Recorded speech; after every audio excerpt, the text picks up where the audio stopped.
ধেত আজি নাযাওঁ নেকি ৰানিং কৰিব, আজি নপঢ়োঁ নেকি, আজি এনেকুৱা মাইণ্ডত নাই আহা, আজি একদম একো কামেই কৰিব মন যোৱা নাই। আৰে ভাই এতিয়াতো পষ্ট আহিব 2 মাহ আছে, 2 মাহ পিছতহে প্ৰিপাৰেশ্যন ষ্টাৰ্ট কৰিম। পঢ়াটো হৈ যাব, পঢ়াটো মই চাই ল'ম, ফিজিকেলটো অলপ চাব লাগিব। ফিজিকেলটো লাহে লাহে 1-2 দিনমান ৰৈ কৰিয়ে আছোঁ, মই কৰিয়ে ল'ম, ঠিক আছে। চ' আপোনালোকে যদি এইবোৰ ভাবি আছে একদম মাইণ্ডৰ পৰা ওলাই দিব, ঠিক আছে। এনেকুৱা কৰি কৰি মই কম হ'লেও 20টামান এক্সাম এপ্লাই কৰিছিলোঁ, চব ফেইলিয়াৰ বহুত চকুত আহিছে, চকুৰ আগতে মই এনেকুৱা কান্দিছোঁ। চ' সকলোৰ লগত এনেকুৱা হ'ব পাৰে, ঠিক আছে। অসম পুলিচ যেতিয়া আপুনি প্ৰিপাৰেশ্যন কৰিছে এইবোৰ একদম ভাবিব নালাগে। মই বাৰে বাৰে কৈ আছোঁ, কিয় কৈছিলোঁ, ৰিটাৰ্ণৰ টাইমতো কৈছিলোঁ, ফিজিকেল শেষ হোৱাৰ পিছতো কৈছিলোঁ যে আপুনি ৰিটাৰ্ণৰ কাৰণে বহি থাকিব নালাগে। বহুতে ৰিটাৰ্ণৰ কাৰণে বহি আছিলে যে মোৰ নাম আহিব নাহিব এনেকুৱা। চ' মই আপোনালোকক কৈছিলোঁ ক্লাছেছ ষ্টাৰ্ট হৈ যাব, চিন্তা কৰিব নালাগে, আপোনালোকে ৰানিংটো ষ্টাৰ্ট কৰি দিব, ঠিক আছে। এতিয়া মই নিজে মই নিজৰ কথা কৈ আছোঁ, নিজে যেতিয়া মই সেইবোৰ ভাবি আছিলোঁ না, এতিয়া মই পষ্টটো ওলাব বহুত টাইম আছে। আমাৰ অসম পুলিচটো পষ্টৰ মই কথাই গমেই পাওঁ, পষ্ট ওলোৱা কথাটো কৈ দিয়ে, তাৰপিছত ওলোৱাটো 6 মাহ 8 মাহ 1 বছৰ 2 বছৰলৈকে হৈ যায়, কিন্তু পষ্টটো সোনকালে নোলায়। এনেকৈ জাষ্ট মোৰ মাইণ্ডতে এনেকৈ আহি আছিলে। বাট হয়, এনেকুৱা চিটুৱেশ্যনটো সকলোৰ ওচৰত আহিব পাৰে, আৰু সকলোৱে এনেকৈ ভাবি আছে চাগে, মোৰ নিচিনাই সকলোৱে ভাবি থাকে। ভাবিলে এনেকুৱা আপোনালোকক নহ'ব, মই কৈ আছোঁ বাৰে বাৰে, ভাবিলে এনেকুৱা নহ'ব, আপোনাক নিজে কৰিব লাগিব। নিজে কিয় কৰিব লাগিব, মই বাৰে বাৰে কৈ আছোঁ, নিজে কিয় কৰিব লাগিব।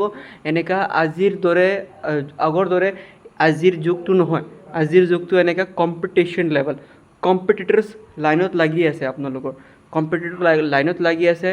মই ৰানিংটো ঠিক আছে, মোৰ ৰানিং ঠিক আছে, মই লং জাম্পটো পাৰোঁ দেই, 15 ফিটমান পাৰি যাওঁ, এনেকুৱা মাইণ্ডত সোমাই আছে এতিয়া বৰ্তমান সকলোৰ। ৰানিংটো হৈ যায়, ৰানিংটো মই 11 মিনিট 12 মিনিটত মোৰ হৈ যায়, ঠিক আছে। লং জাম্পো মোৰ হৈ যায়, ঠিক আছে, মোটামুটি হৈ যায়। তাৰপিছত মোৰ এনেকুৱা থাকে যে মোৰ চিনাপটো কেতিয়াবা 8 বাৰ হয়, 7 বাৰ হয়, 10 বাৰ হয়, এনেকুৱা। চ' এইটো আপোনালোকৰো মাইণ্ডত তেনেকুৱা থাকে, যদি আপোনাৰ মাইণ্ডত এইটোৱে হৈ আছে, আপুনি এইটো কমপ্লিট কিয় কৰা নাই, ঠিক আছে। আপুনি এনেকুৱা ভাবা কিয় নাই যে 10.55 10.20 10.30ত মই 3200 ক্লিয়াৰ কৰিলোঁ, তাৰপিছত লং জাম্প 16+ মাৰি দিলোঁ, ক্লিয়াৰ হৈ গ'ল, 16 হাফ লাগে, এইটো মই ক্লিয়াৰ কৰিলোঁ, চিনাপ লাগে মোৰ 14টা, ক্লিয়াৰ কৰিলোঁ। এইটো আপুনি গোটা মাৰ্কছটো কিয় ৰখা নাই? আমি কিয় এনেকুৱা ভাবি আছোঁ যে কম মাৰ্কছ, এইকাৰণে এইটোৱে চাই কিনে আমি নহয়, সকলো মোৰ নিচিনা বহি নাথাকিব।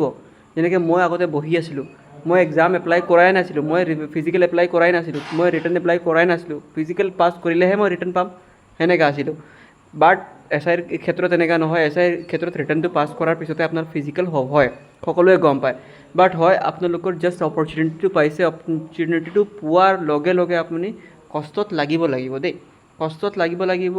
আৰু অপৰচুনিটি এনেকুৱা বহুত ৰেয়াৰ হয়, আপোনালোকে গম পায় যে অসম পুলিচৰ অপৰচুনিটি বহুত কমকৈ পায়।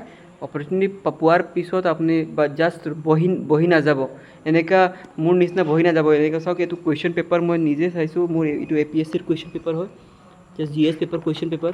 মই অলপ পঢ়ি আছোঁ, এইবোৰ মোৰ বুকছ আছে, কপিজবোৰ আছে। চ' টাইম পালে ময়ো জাষ্ট পঢ়া শুনাটো কৰি থাকোঁ, মই এনেই বহি নাথাকোঁ, ঠিক আছে। অলপ টাইম পালে ষ্টাৰ্ট কৰিব, নিজৰ পঢ়াটো একদম এক্সিলেণ্টভাৱে কৰি থাকক, পঢ়াটো হৈ থাকিব, ফিজিকেলটো কণ্টিনিউ মাৰি থাকক, কোনে আপোনাক ৰখাব? মই সেইটো কৈছোঁ, অসম পুলিচ চাব ইনস্পেক্টৰ বা APSC লেভেলত মই কৈ আছোঁ, কোনে ৰখাব আপোনাক? কোনে ৰখাব? মই সেইটো বাৰে বাৰে কৈ আছোঁ, কোনে ৰখাব? মোক সেইটো কৈ দিয়ক। মই আজিৰ দিনত কৈছোঁ, যদি আপুনি কষ্ট নকৰে, ঘৰৰ মানুহে আপোনাক খেদি দিব, ক'ব যে নালাগে তোক, ইয়াতে ওলাই যা। ঘৰুৱা মানুহ এনেকৈ কৈ দিব যে যা, ইয়াৰ পৰা নালাগে।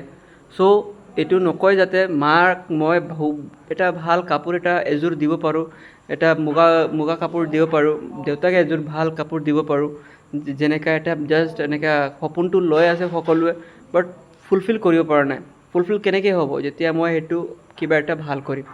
সকলোৱে যদি ভাবি আছে, ভাবি থাকিলে নহ'ব, কষ্ট কৰিব লাগিব দেই, সকলোৱে লাগি যাওক আৰু নিজৰ ফলাফলটো নিজে উলিয়াই লওক। লগ পাম নেক্সট ভিডিঅ'ত, টিল দেন বাই।